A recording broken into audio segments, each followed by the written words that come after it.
Why is a Romanian Vtuber watching lockpicking videos? I played the 7th, or the 8th, or the 9th, or the 10th. I played all of them. Okay.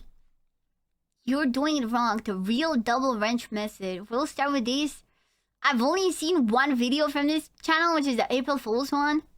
So I want to see his actual content. We're just going to watch a couple of these. This is the Lockpicking Lawyer, and I recently saw a YouTube video with over 60 million views showing how to break open a padlock using 2 wrenches just like these. Now I'll leave a link in the description below, but essentially the video shows this arrangement.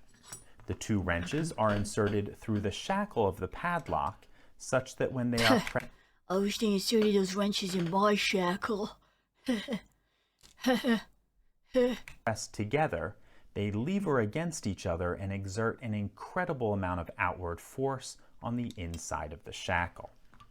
Now, if you think about it, you realize that the force exerted by the wrenches is actually directed to the thickest part of the shackle and then through the shackle to the lock body. Now, in the video, it's the pot metal lock body which breaks because of the extreme forces, of course, but also because of the weak lock material. But the trick really doesn't scale up, because the forces are being exerted to a strong part of the lock. So even with a mildly competent padlock, the trick's going to fall flat. But I don't think it has to if we can redirect those forces to a weak part of the lock. That's a lot of words, and I certainly understand all of them. Now, if you could just show me what it is, honestly, low-key. So consider this master lock. If we had to choose the weak parts of this lock, I'd probably start with these little cutouts in the shackle where the locking lugs go, and then the locking lugs themselves. Those are probably the physically weakest parts of the lock. So if we can redirect the extreme forces exerted by these wrenches to those parts of the lock, so maybe you do it backwards. Maybe you do one wrench this way and the other one that way, right? Like you do big wrench over the body of it and small wrench on the edge. Trick that could probably scale up to some stronger locks. So it's actually not that hard to do. All we do is reorient one of those wrenches. We put the first one in like so, and then you put the other on the top. And the second one at a 90-degree angle. That makes more sense than Let's see what happens when we try that. That makes more sense than putting it that way.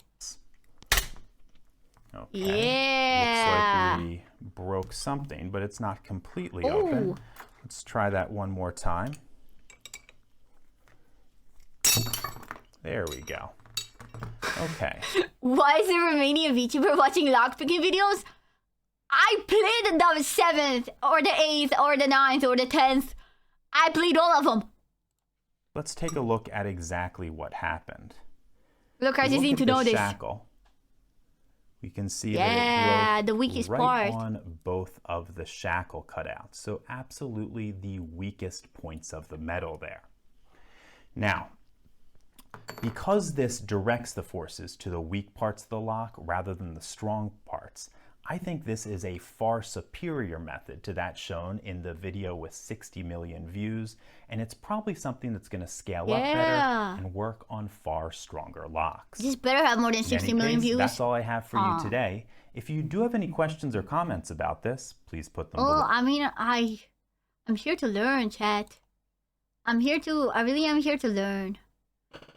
Yeah, I think we're just gonna do like the top videos. I feel like that's a great way to get a vibe of a channel. We don't know much about him. This is the Lockpicking Lawyer, and I just received a written challenge in the mail that I can't do justice without sharing in its entirety. It reads, Dear Lockpicking Lawyer, I'm throwing down the gauntlet. I recently lost the key to my kryptonite bike lock / chain while far from home. I called a locksmith to open it.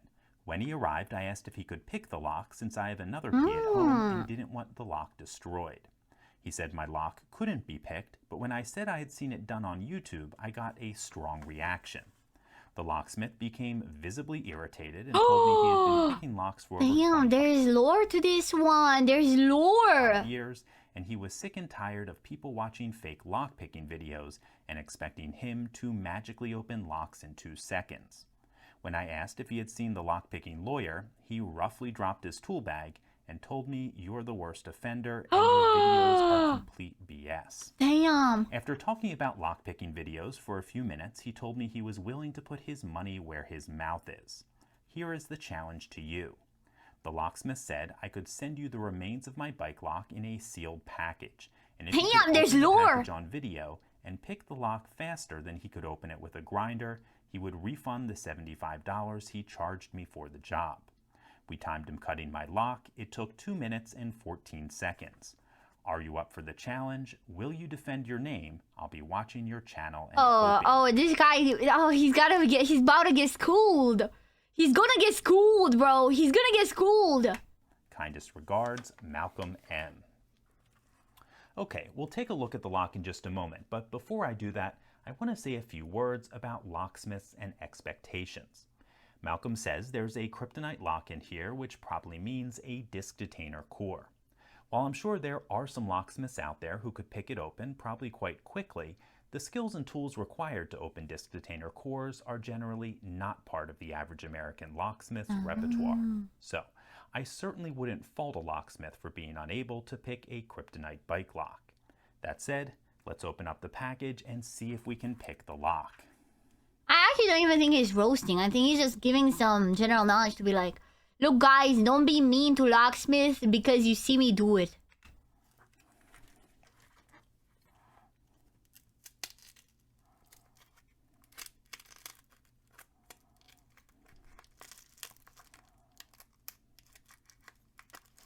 Yeah.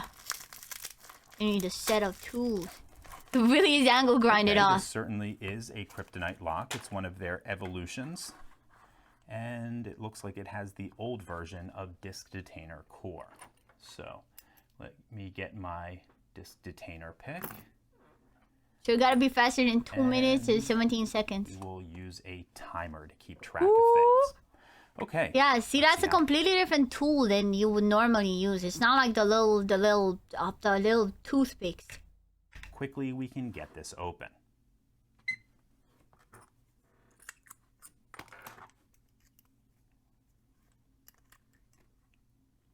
Like, what even is that?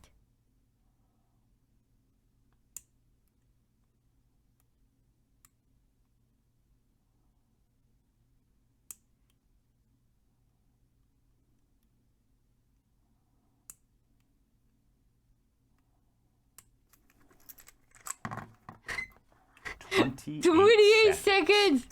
Okay, folks, as you saw, beating 2 minutes and 14 seconds did not pose a significant challenge.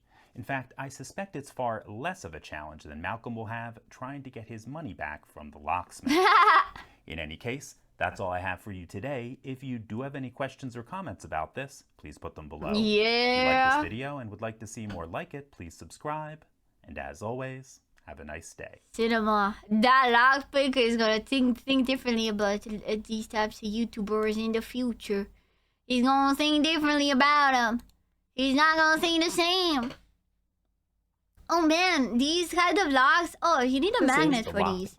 I put these locks on stuff at store. I worked at a store for a long time. You just need a magnet to decide it will open. You need a magnet. I assume he's not gonna do the magnet tech, but that's like most locks, at least in the UK, most locks on electronics, you just need a strong magnet and it's over. Like, that's how we take them off at the checkout. We have a magnetic thing. Picking Lawyer, and today I'm going to attempt one of the most dangerous things ever caught on camera. I'm going to get between my wife and a pint of her favorite ice cream, and we're going to do it with this, a Ben & Jerry's U4 lock. It's a plastic 3-digit combination lock specifically Okay, you know, designed maybe to it's secure... not the same thing because we didn't have combination locks on our locks. I thought it was like a store lock. Like sometimes certain products that are worth above a certain threshold, we put like tags on them. Or a pint of ice cream.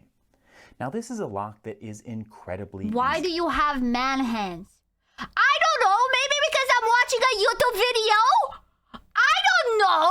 Maybe because I'm watching the Lockpicking Lawyer? Hello? To decode. In fact, I don't recall ever seeing a combination lock with gates that were so easy to locate by feel. But that's actually perfect for what I have in mind. You see, I've always wanted to get Mrs. Lockpicking Lawyer interested in non-destructive entry methods, and this combines a beginner lock with a really nice So he's using a beginner lock to get his wife to lockpick. That's crazy. Incentive to learn.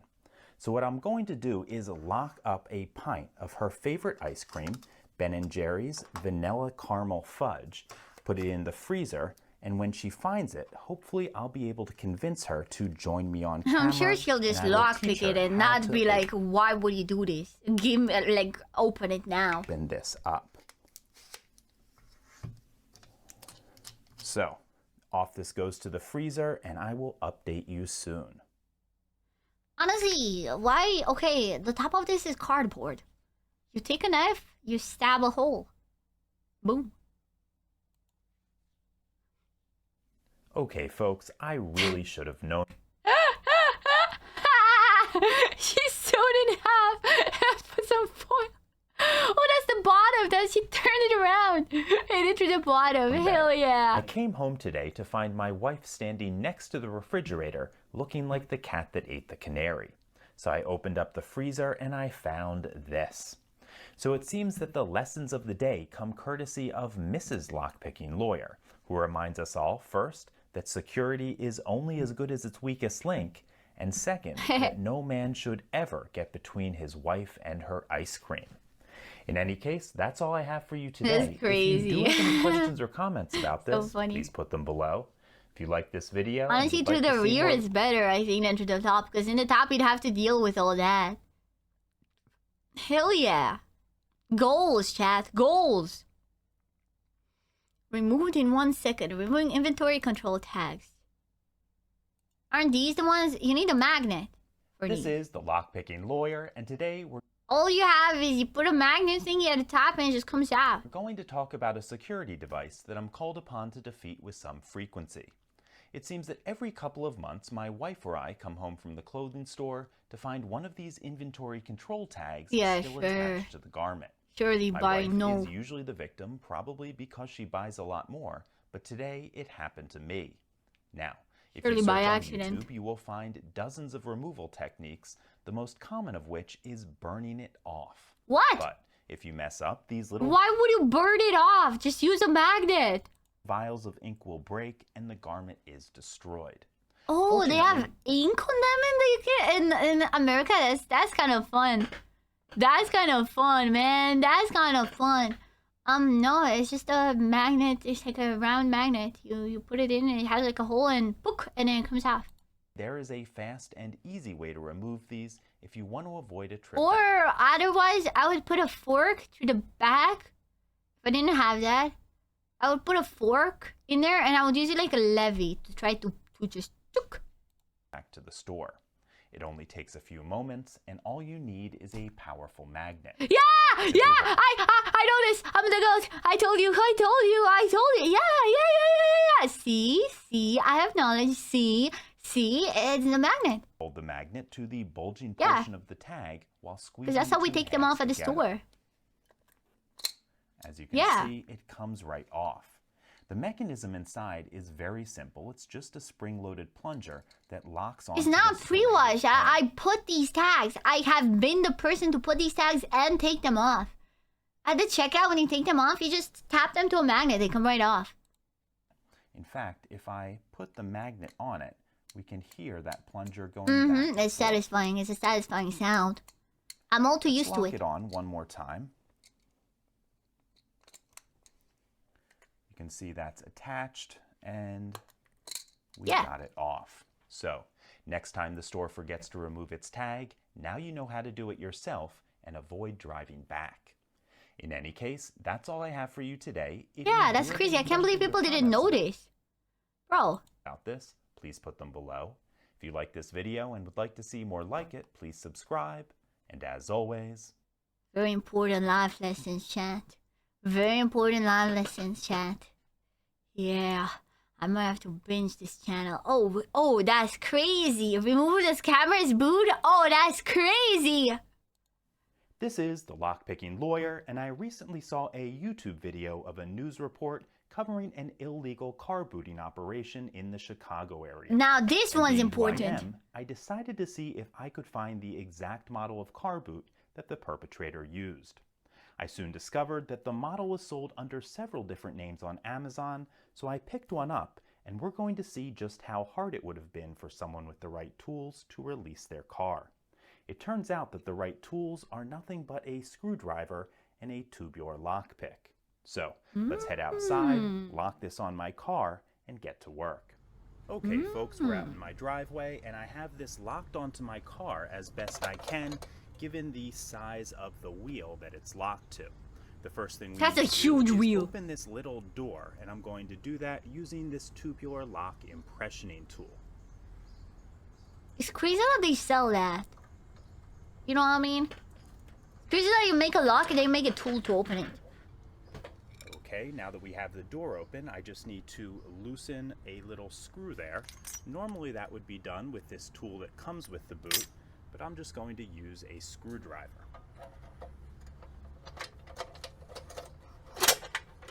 Damn. I would have thought that would be harder. I am. Okay, we are back upstairs, and as you saw, this really doesn't provide any challenge if, of course, you have the right tools and a little bit of knowledge, which I suppose is the rub. In any case, that's all I have for you today. If you do have any questions or comments about this, please put them below. If you like this video and would like to see more like it, please subscribe. Okay, this is the first final one. We'll watch Unpickable locks from Stuff Made Here. Let's go. It's a 10-minute one, so we're gonna end with this one. This is the Lockpicking Lawyer, and the video you're about to watch is the culmination of a series of events that started about 6 months ago. That's when Shane, at the excellent YouTube channel Stuff Made Here, posted a video build of an unpickable lock. That video, which I will link below, also challenged me to open it. I obviously accepted. So this is, I want to try to make a lock as unpickable as possible. Hell yeah. Lock is here, but It's crazy because like most of his videos are so short because he picks the locks in like 2 seconds. So it might actually be a challenge. You know? And by improve, he seems to have meant... To the people that wonder in the YouTube video, because it's gonna be like a cut. If you wonder why suddenly I'm talking about as if I just started this video, even though it's in the same video, it's because I spent like an hour talking about Fahrenheit versus Celsius. Guys, that's your context. Let's go. Completely redesigned from the ground up, because what I received was the original lock and a second lock which bore no internal resemblance to the first. And I have to say, I had a great time with these because both mechanisms are, to the best of my knowledge, completely original and, in my opinion, quite good. Damn. Fortunately for me, though, Shane doesn't I need this type of vlog because like I'm so scared that people can just buy one toothpick and pick my lock any second. If you think about it, it's actually crazy that not everybody's not learning to lockpick. Because like, so many fucking thieves are just one YouTube video away from getting into any house and somehow they still don't do it. So I don't know. A lot of experience with lock defeat methods, so there were a few minor oversights that I was able to exploit. However, each of the issues I found can be fixed with very little effort, which would result in formidable lock designs. Before we pick these, I want to explain what I'm going to do so my actions don't look too cryptic. That will require some reference to the internals, but if you want a detailed look at what's inside, you need to check out the Stuff Made Here YouTube channel. So like, but what if you can't see what's inside? What if it's just like on a door and you can't see what's inside? How do you pick it? Links are below. The first lock, this one, looks something like this on the inside. When you insert the key, the pins in contact with the key will lift these upper pins that are shown in gold. Those pins then lock into place and rotate until they're in contact with this fin. There are gates in the fin, and only if these upper pins are in the correct position will they pass through. Notably, however, when that test phase occurs, when those upper pins encounter the fins, they are no longer in contact with the key pins. That's what makes this... It's actually crazy that we as a human society made this. What I'm going to do is lift all of the upper pins as far as they will go, lock them in place, rotate them until they're in contact with the fin, and then drop them down until they fall into their gates. It usually takes a few attempts for it to work, but the method seems to be reliable. The second lock is even more complex than the first. It actually has two cores attached with an internal connecting rod. If we look at the back, we can see the bottom core, the top core, and a connecting rod. The shear line that matters is the one on the upper core, which we can't access to tension. It's behind this area of the lock.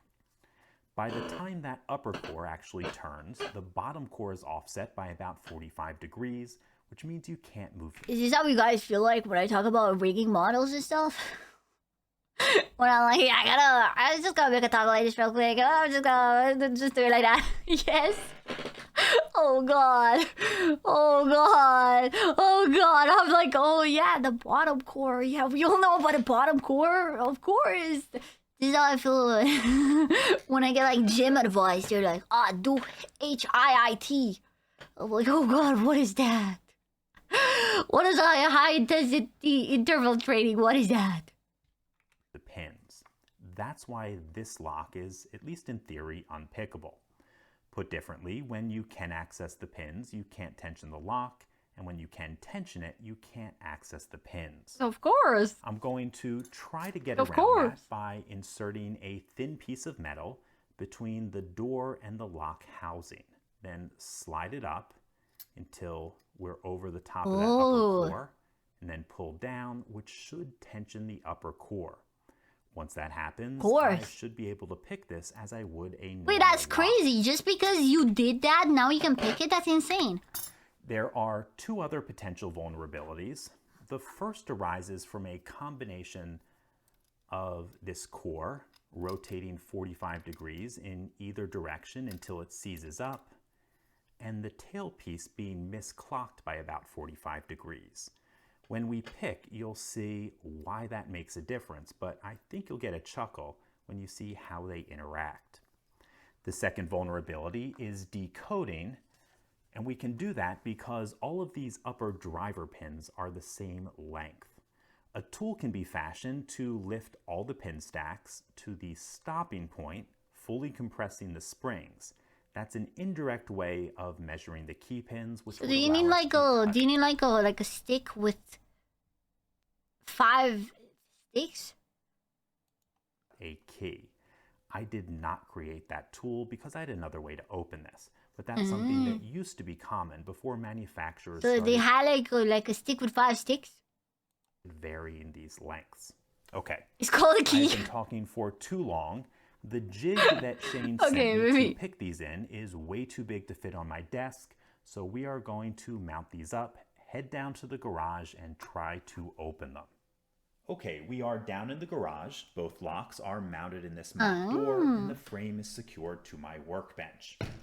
We're going to start with the newer of the two locks and discuss a vulnerability enabled by the fact that this core will turn about 45 degrees before it seizes. That creates an issue as the lock interacts with the deadbolt. Now, under normal circumstances, a deadbolt that is fully extended can't be pushed back into the door. However, if we turn this core Wait, that's crazy. There's no way that makes it it's pushable. Just enough to disengage the anti-retraction mechanism. Oh, that's a big weakness. We can certainly take advantage of while the door is locked. All we need to do that is something that will turn the core and something pointy like the tip of my pocket knife. So this is such a big weakness. Turn this as far as it will go, then use the point of the knife to walk the bolt He's back. just walking it back. That's crazy. It's so Might funny. as well let him know we're here.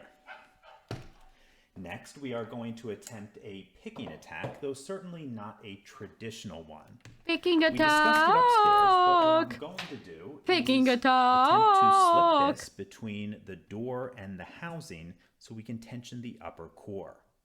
Pushing this in will do damage. So he's doing the thing that you showed, right? I don't think it'll be a lot of damage, and I don't think it'll be very noticeable because it'll be on the bottom.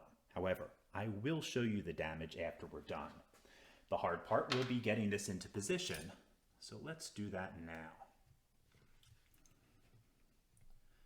I am pushing the tool against the door so it doesn't deform.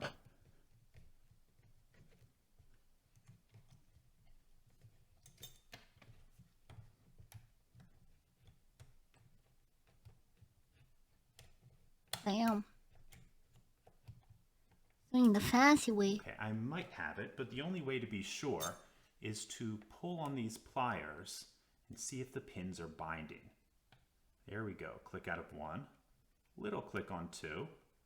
Nothing on 3. Little click on 4. Little click on 5. 1, 2. So if you're deaf, you can't be a lockpicker? Click on 4. Nothing on 5. I don't feel anything else. Let's see if you can feel it. Oh. Oh. That's crazy. I love how he rings the doorbell as if you're gonna do this to like... and then let someone know you're there. Okay. Now let's work on the older lock. Once again, I discussed the theory of what we're going to be doing while we were upstairs.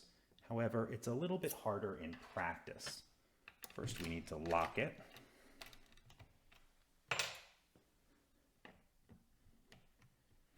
Okay, I'm going to use this pick the bottom of to the lift key. all the pins to their highest position.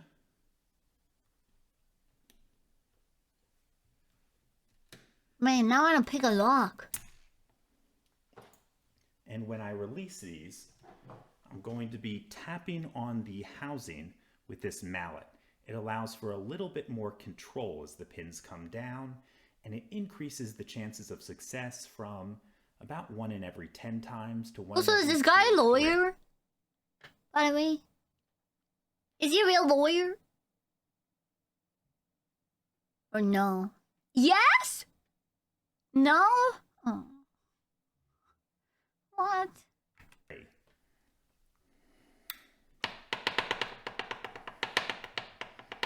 How do you even figure this shit out? I think we've got it. Wait, he is a lawyer?